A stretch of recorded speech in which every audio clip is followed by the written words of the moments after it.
Another dynamite episode. Love having repeat guests back too. Kind of cool to have Laura back on the podcast, but doing some super cool stuff over there with technology on the marketing side for sure, right?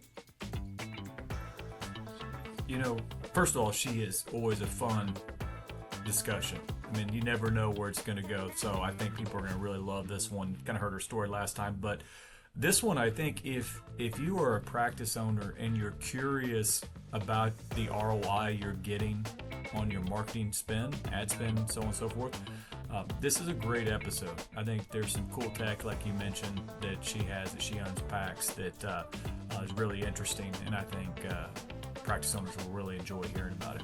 Yeah, agree. Numbers don't lie, right? She can definitely show you what return you're getting on that marketing spend. So you guys are going to really enjoy the conversation here with Laura Maly with Wonderist. Enjoy.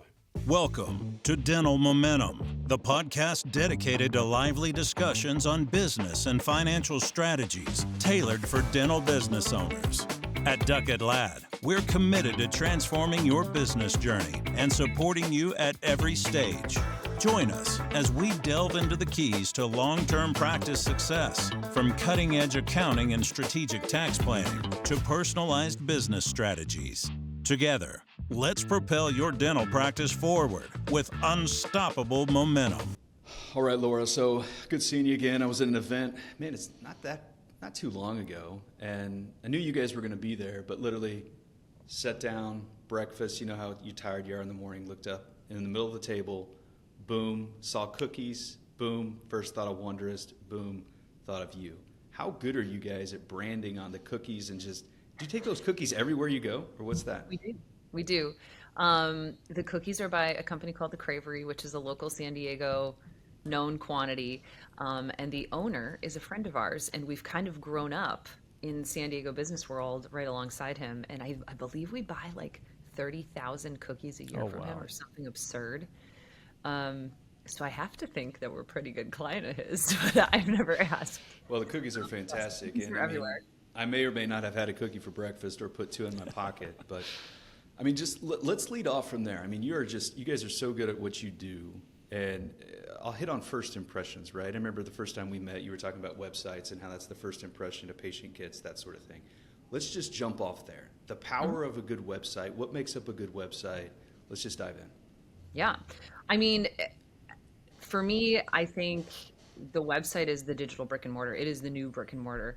And if you're looking at your inside of your practice right now and you're like, oh, this is looking pretty chic. I like it in here. It's very fancy. And then you think about your website and you're like, ooh, those stories don't align, then you're probably in need of a website refresh. And I can't even convey to you how important that is to have a great website. And it's a little bit of art and a little bit of science, kind of like dentistry, right?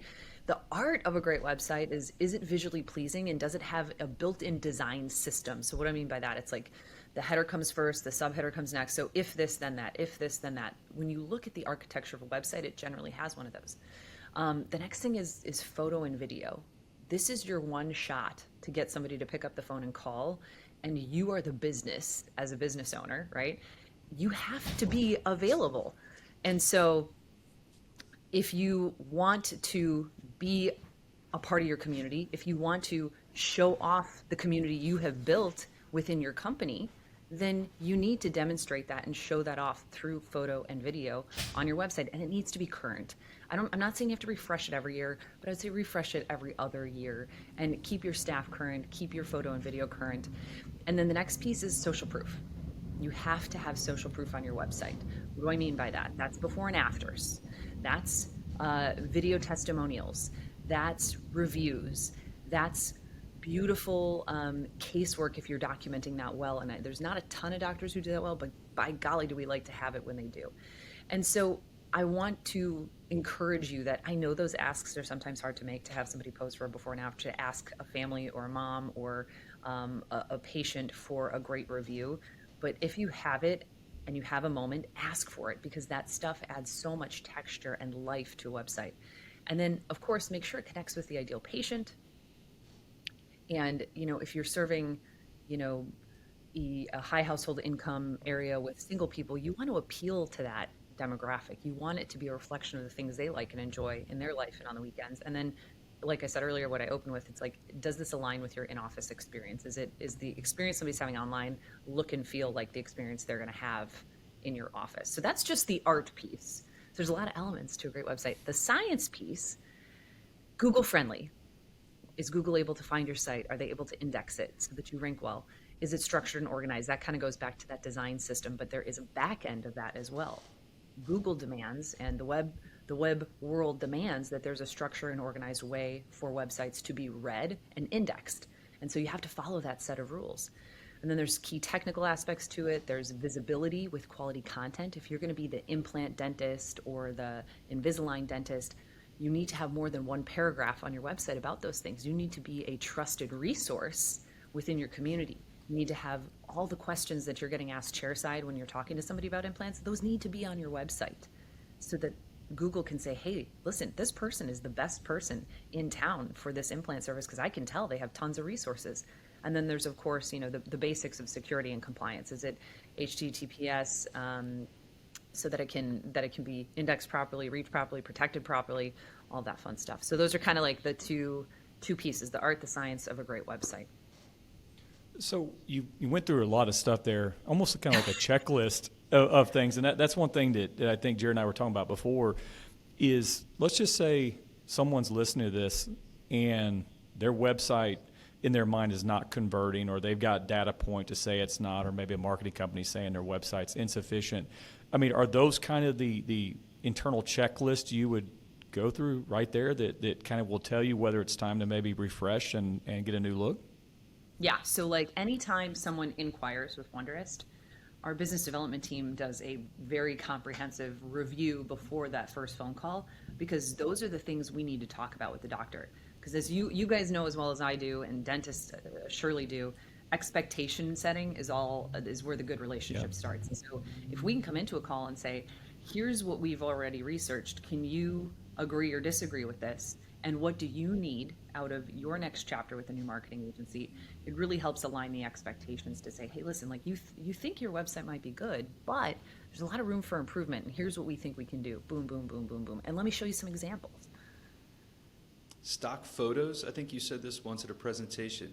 Terrible idea, is that right? Yes, terrible. Please get rid of them. Put your real people, put the real people in there. Yeah.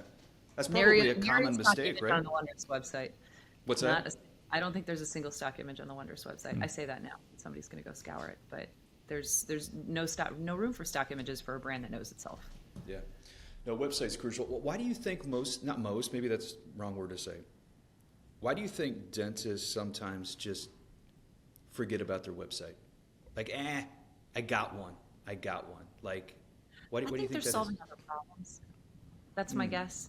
Because I think if you really sit down and you look at, like, if you sit down with me or Michael or one of our business development people, we're going to go with this and this and this and this. And most people are like, oh, yeah, I get it. But I think they're sometimes just solving other problems, other priorities, other responsibilities. And to be totally honest, if you launch a great website and you have great SEO and great supporting marketing, the phone starts to ring. And if the phone starts to ring and you don't have the infrastructure to support it, that's the problem you have to fix first, Yeah. So, Laura, if you kind of looked and you thought through how the world's evolving, has how people are accessing the website, or, are people still looking at websites the same way as they always had when it was more of a traditional search where maybe more people are using ChatGPT or whatever? I mean, is that changing at all, or is it still super important to have that solid website? It is super important to have a solid website, because ChatGPT, guess where it's gathering its information from? Yeah, it's going to pull from there. Yeah, for sure. So a lot of the time when you look in whether you're using Claude or ChatGPT or whatever else is out there, Gemini, you can see the source data, and much of the time it is coming from other blogs and other websites to accumulate and make an opinion or form an opinion on something. So, I mean, that is another aspect of having strong SEO, strong website content. You can show up in those results when somebody's asking for a great dentist near me. But I mean, all this to say, the principles largely stay the same at this point. The means in accessing it is a little bit different. Like for me, I use my ChatGPT app 10 times a day now. Part of it's for just superfluous information, but I would have been Googling it anyway. My own habits are not necessarily to the point where I'm using it always to source, best dentist near me, but I might ask for a list of 10 or 15 or something like that, and see what it comes up with. But the future is headed that way, indefinitely, and moving ourselves in a position to understand automation, understand how AI is pulling its data, and getting ahead of that is absolutely part of what we're doing here at Wonderist. And with that evolution, you still see that website being that crucial first impression, brick and mortar of your online presence. Yes. Is that, you don't see that changing? Not right now. I mean, I think the infrastructure of how AI information is laid out to the end user would need to change to some extent to make way for that habit change, if that makes sense.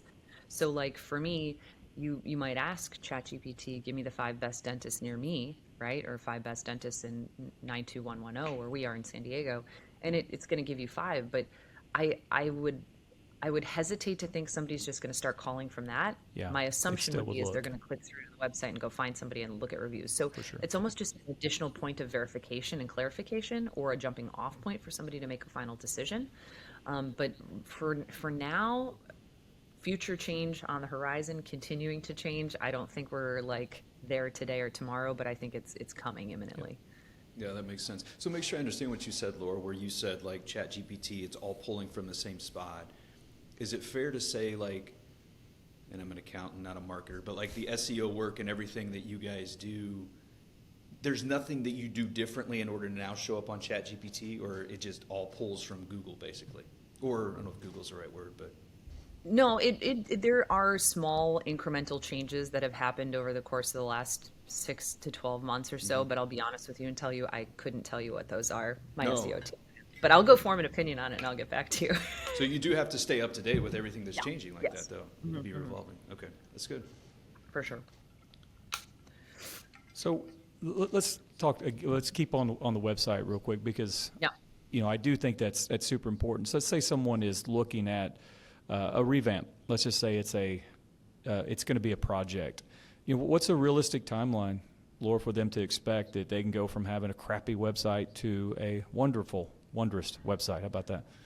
That's a great question. So we offer 2 types of websites. We have Wonder sites, which are more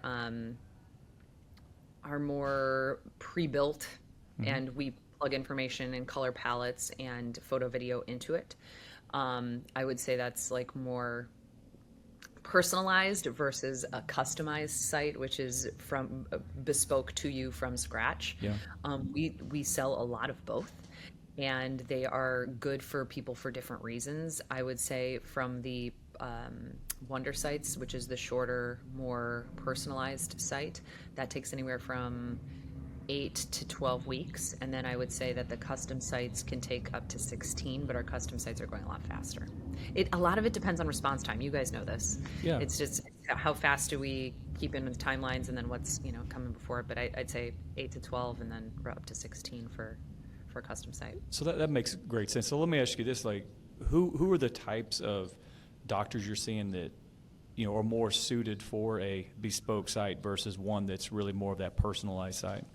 Yeah, I think the bespoke folks have a very deep sense of self, and they have a very specific vision for who they're trying to attract, and very specific service offerings. So it tends to be a lot of like implant dentists, or very niche service dentists, or dental spas where they're doing a lot of injectables and are maybe a little more female centric. I'm trying to think who else. Peds, a lot of times when they have like a very specific visual appeal to their office, they want to make sure that matches really well and the site is as playful as the space is. But it tends to be somebody who's just got a very strong vision for what they're doing as a whole in life, and they have very specific choices on what they prefer and don't prefer in their own consumption habits, and they want to make sure that it's translated onto a website. Makes sense. That's good. So let's say you get that badass website in place, right? And let's just say automatically, right? That's not true, but automatically the leads start coming in. You said this before, just a second ago. It's like dentists just drop the ball. Like they don't have processes on actually how to get those leads in and convert. I mean, big picture, like what are they doing wrong? A whole lot of things, or like just high level, like where are they dropping the ball? It kind of depends on who they are. I mean, I think the infrastructure that we've found works is like tell your story. One, who are you and how are you different, right? I was just on a call with um, someone earlier in a prospective partner relationship for Wonderist, and I was like, "How are you differentiating yourself?" And they didn't really have an answer, and I was like, "Oh well, this is not great." And it was a fine call all in all, but I was like, I wish they had a clearer identity of like what are they winning deals on, what is the thing that puts them over the edge, what is the thing that people love, and they're like, oh well, it's very general.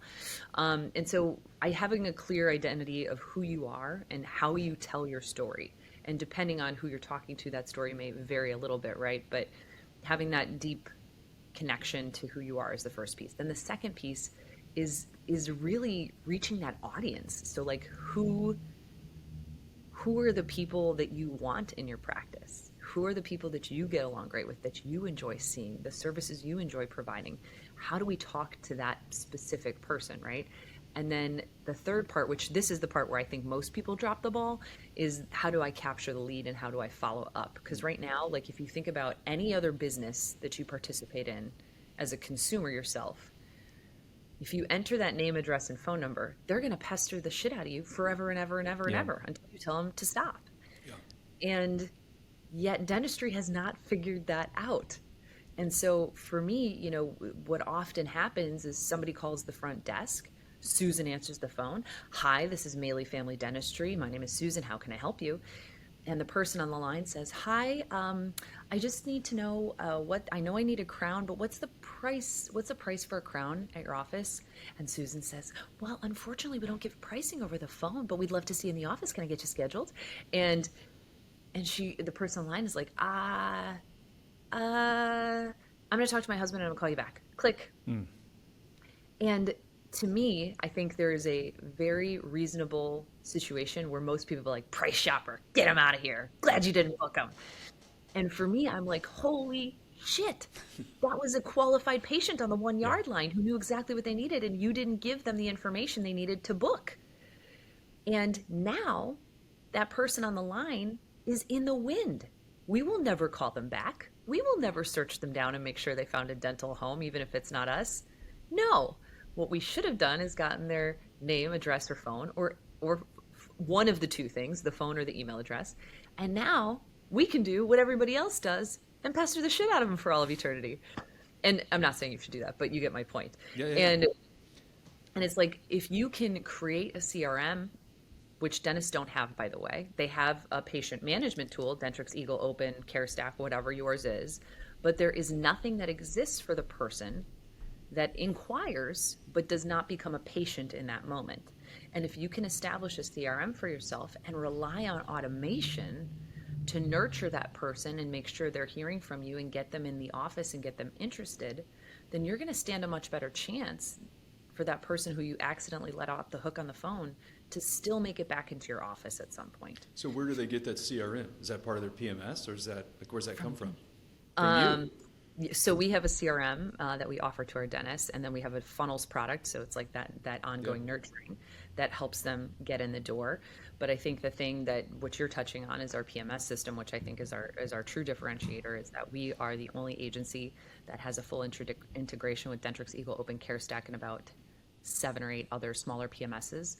And that allows us to reach through our computer into your computer and pull out the names that we are accountable to having generated to the practice. So you get a return on ad spend, which has never been able to be accomplished in dentistry before. It's always been like, well, I think the phone is ringing, or, the calls come in, but are they converting? I don't know.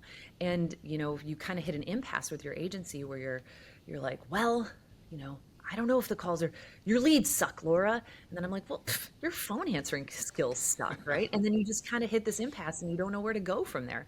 And this really takes that away. This PMS integration lays bare whether your agency or Wonderist is performing or not. And you can see the patient manifesto. You can see what was proposed in the treatment plan. You can see what was fulfilled in the treatment plan and what's still outstanding. You can see the production that's come in and been collected and the outstanding production. And so it's just, it's the truth teller. And so I think that's what has really set us apart this year, is having that full transparency to our performance. All right, so I'm going to throw a curveball at you. We're going to do a case study, quick case study, okay? I know Yeah. you got it. You can roll with I me got a here. feeling Laura can hit some curveballs. Oh, I guarantee you she'll hit it out of the park. Okay, so a conversation of we need new patients with one of our clients, right? And Sure. so have a company that comes in and we kind of create the baseline expectation of new patients of say 40 a month for 2 docs. So it needs to go up. Mm-hmm. And okay, we need to work on brand awareness. Okay, that's going to take 3 to 4 months. Okay, now we're still at the baseline 40. Okay, well, the website's poor. Okay, so we need to fix that. That's going to probably be a 3-4 month process before that takes off, or whatever the case may be. Sure. And constantly, it's okay. Well, how do we know if what we're paying for is generating any kind of tangible ROI? We have no visual into that. So now take that and kind of run through your process, from what you kind of walk through all the way down to the visual into a practice management software or their systems. I mean, how's it different? I mean, how do you help us get around that issue of having no vision into or visual into, are we getting an ROI on the money we're spending with this Yeah. group? Yeah, I mean, we have a dashboard that shows it. So you can log in 24 hours a day, 7 days a week. It's your dedicated login. If they choose to share it with their CPA, bless them, I would love it. And it shows you as a live data feed, because we check every hour on the hour to see for the updates, like, hey, has anything changed in the schedule? Has any more production come through? We send a little ping out into the universe and pull back the new data. And then it visualizes it. So like one of our original clients who's been with us forever and always, he's an implant guy in Shirley, Massachusetts. And he was a beta on this product. So I had full visibility to some of our older data. I could go all the way back and see what we generated. So I think he started on it in January of last year. And in September, I called him and I said, hey, just out of curiosity, how much do you think you've spent with Wonderist this year to date? He's like, I don't know, like $50,000. And he's like, I said, no, $75,000. And he goes, oh, shit, Laura. and I was like, yeah, but do you want to know what I've made you? And he was like, sure. And I was like, $750,000. And he was like, oh, do you want out the budgets? And I was like, I do. And because we have that data clarity now. So like he's probably a bigger spender for his size practice as it is, and he's in a very competitive area, but like that's a 10x ROI. I'm not going to bitch about that. He's not going to bitch about that. And so nobody's ever had that clarity before. And it's like, well, where is it coming from? And much of it was coming from, I mean, pretty decent split, but I'd say 3/4 was coming from his very robust SEO work. And the other 25% was coming from his paid ads. And as an implant guy, like that's hefty revenue. And then you watch that cum over the course of a year, right? Because you know as well as I do, those implant cases, you're not taking $40,000 in the first transaction, you're rolling that over time. And so he had a wonderful year, and we've continued to work well with him and many others, and that's the kind of clarity you get to have, and you get to hand over to your CPA. Say, well, I did spend $75,000, Jared and Bill, but it got me $750, so I think I should keep it up. What do you think? So it gets so specific as like where it came from, meaning Google ads, Meta ads. All the way down to the keyword. Yep, all the way down to the keyword, the ad, the landing page, everything. Oh my God. And I'll give you a great example. So one of the things that generates a lot of phone calls is emergency campaigns. Yeah. Right? And you can understand why. Somebody needs help now, Sure. right? And so you may have a client who's like, oh my gosh, the phone's just ringing for that emergency campaign. And I'm like, great. Doc, I generated you 100 calls this month on your emergency campaign. Aren't you happy? And the doctor's like, well, my chairs are kind of not so full, so I don't know if I'm happy about it. And that would kind of be where the conversation ended, right?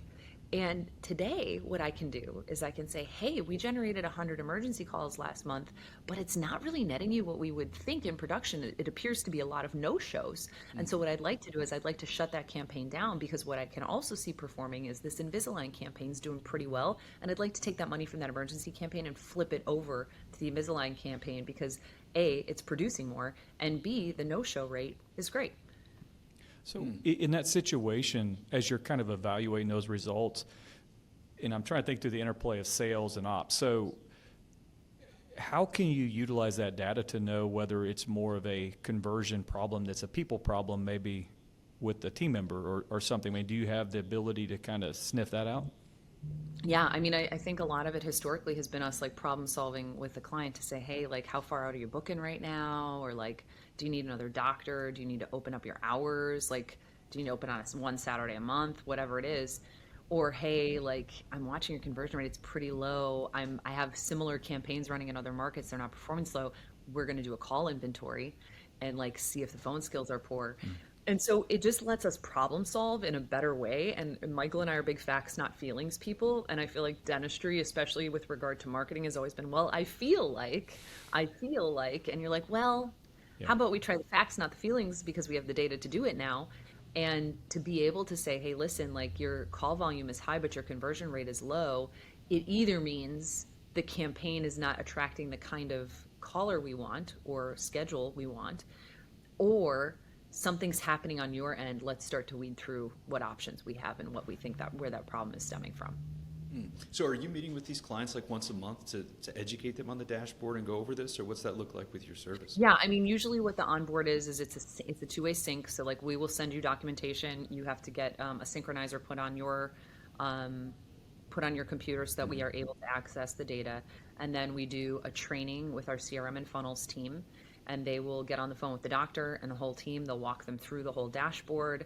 They'll answer any questions, and then there's ongoing support. So if anybody has any questions, they're able to have a direct line to our bat phone to get those questions answered and have a contact there. And then we'll get on the phone as much as we need to, right? We want to make sure that our clients are happy. I would say generally speaking, people get on the phone at least once a month, but there's people we don't hear from, a lot of the time, and there's people we hear from every day. Yeah, quick follow-up to that too, though. I hear this, Bill, you probably hear this all the time too. It seems like dentists, they jump from marketing companies to marketing companies sometimes because they're always looking for that the quick fix, right? And it's like, man, I just jumped over and I switched to this marketing company, but I've only been there for 45 days and I haven't seen anything change. Like, what's a realistic answer to that? Of like, because marketing, I've always, marketing takes time. It takes time, right? What's the answer to that, Laura? Like, when should a dentist expect, like, I guess, results? I don't know if that's the right word, but like, yeah, I mean, I think it matters on I'll give you the general answer. I would say 3 to 6 months. Okay. But my caveated answer is like, if you have a great offer and you have a great site and it's not like free whitening or like new patient special, $199. Like if you have something compelling to say, then you're probably going to get a return on it. We have a guy who's like literally 400 yards into Liberty Station, which is where we are, and he's Pete's guy. And he just frickin' gets it. And like, we're here. And so it's been fun to deploy with him because right outside the gates of our office, there's a little 2 9-hole putt-putt course and 18-hole putt-putt course and a 9-hole executive little par 3 course, which is great. And there's a, like, I don't know, like one of those vintage diners where they dance on the tables and play all the music and there's a little arcade in it and you get your milkshake and your paper hat. And they have a gymnastics company in there, like where it's the big space and you have all your birthday parties and whatever. And this guy, Dr. Parks, has just done it right. He's gone and talked to all these local community businesses and he's linked arms with them hand in hand, and they all give each other offer discounts, right? And like, I'm a mom literally in this community. Hello, all my friends, we have had established dentists, so I don't go there at this point, but like we love him, we know him, and we refer all our friends and family there because I'm a mom in the neighborhood. And of course, like if I can go get a free ice cream cone at the Corvette Diner, or if I can go play a little putt-putt course with my 5-year-old, I surely am going to go do that. And so you have to have something worth talking about. And the $99 new patient special or whatever, insert number here, that's not worth talking about. And so you need to figure out what's going to be your hook. And he's peds and he's got a couple things at his disposal, so he's in a unique position to do it. But I guess my point is like, if you're going to be a business owner, like you got to find a way to do that hand-to-hand combat and then leverage it into your company. And like, I mean, you see that with Wonderist. We eat our own dog food. I know you because we're on the road show together. I know you because I see you in many states throughout the country every year, and that's our hand-to-hand combat, right? That's me putting myself out in the world and having my own identity and sharing our brand with our cookies and our partnerships program and our podcasts and whatever, to be a part of this greater thing that we're all doing together. And I think there's too little time spent on that, if I'm being candid, and yet there's only so much an agency can do. I can serve you up ideas all day long, but like something has to spark within you to say, yes, this is it, and then we'll help you go execute it. And that's where I want to jump off, because the thing you can offer is that dashboard. And I kind of want to go back to that because we're numbers guys. You know that. We love talking about numbers. What do you tend to see as the aha moment when they see the dashboard and they see X on the dashboard, like, oh my gosh, where has that number been my whole life? I had no idea. I mean, normally it's attached to like a single, like the aha moment is like, oh, that 20K case came from you guys on this keyword. Oh, and then you're like, aha. Like when you can visualize it, it sinks in pretty quick. Like you get to see a production number, how many new patients, how many leads, how many booked, how many new patients, how much production, and then it just gets more detailed from there. But those four numbers are like... That big production number is what makes her head explode. Yeah. I love it. I know you hate this question too, but like, what should you try to expect on that ROAS calculation? Like, what do you really want to get that your return on ad spend? That is so varied. Yeah. That's not an easy thing to answer, because if you're like, Pete's practice and you're just starting up, it's going to look very different than if you're an implant guy in New York City proper who's only doing, fee for service. So that is a very broad range.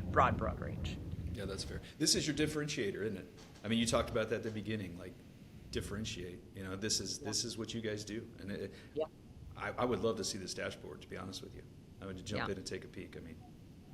It's pretty exceptional. I can show you after this. But yeah, I think first of all, my biggest point of differentiation is our people. I think our team Wonder Buds, right? The Wonder Buds? Buds are standout. What about the cookies? And, it's the cookies too. The cookies, of course. But the cookies are a product of the people, That's right? right. The people There you product the cookies. I think our team is exceptional and goes above and beyond for people. And I think even when we onboard new Wonder Buds, the first thing that they all have to... They meet the senior leadership, but everybody has a one-on-one with Michael and a one-on-one with me, and we talk. And I think the first thing, 99% of the time, the first thing people say is, "Everyone is so nice here, and they care so much." And I'm like, "Yes, we do. We care. Give and a it's damn, genuine. right? And we give a damn. We give a damn about each other, and we give a damn about our clients." And so we take that very seriously. That's the first priority. But because we care so much, we knew we had to answer the age-old question of, how much is my ad spend making me, which no one has been able to figure out until now. Yeah. So, go ahead.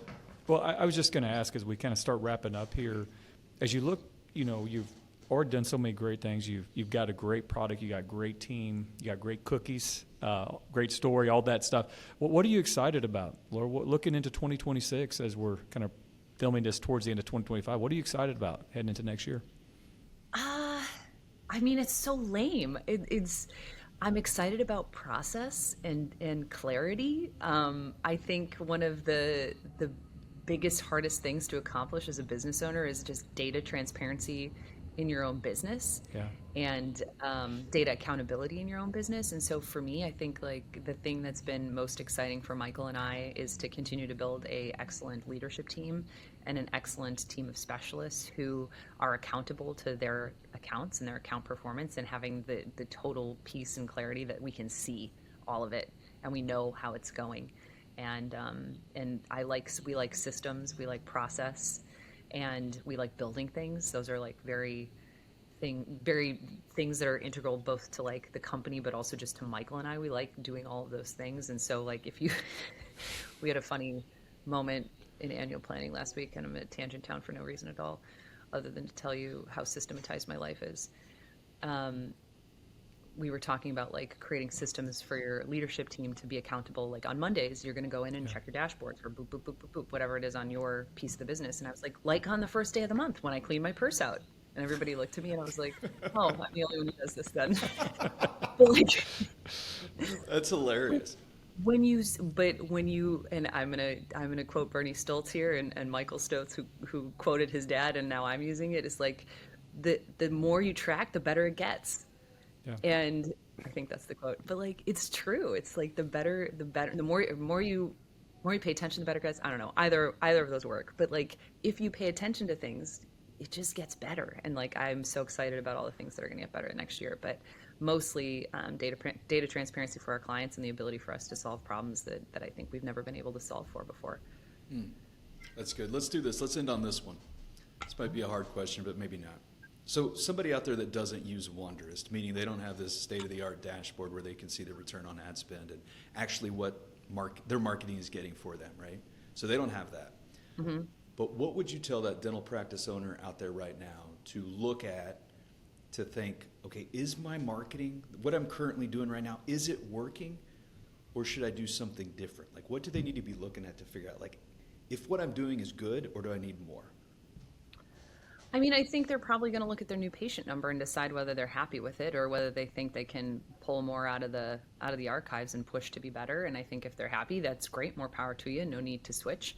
I think if you feel like you want some more assistance in implementing things and getting things going and thinking about a great point of differentiation for yourself in the market and how you might target that better and how you might message that, then it's probably worth a phone call. And if you'd like the full data transparency and that piques your interest and it perks your ears up a little bit, then it's probably worth the call.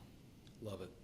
Laura, tell everybody how they can reach out. If you haven't heard of Laura before, you're kind of living under a rock in the dental industry. But Laura, tell how people can get a hold of you.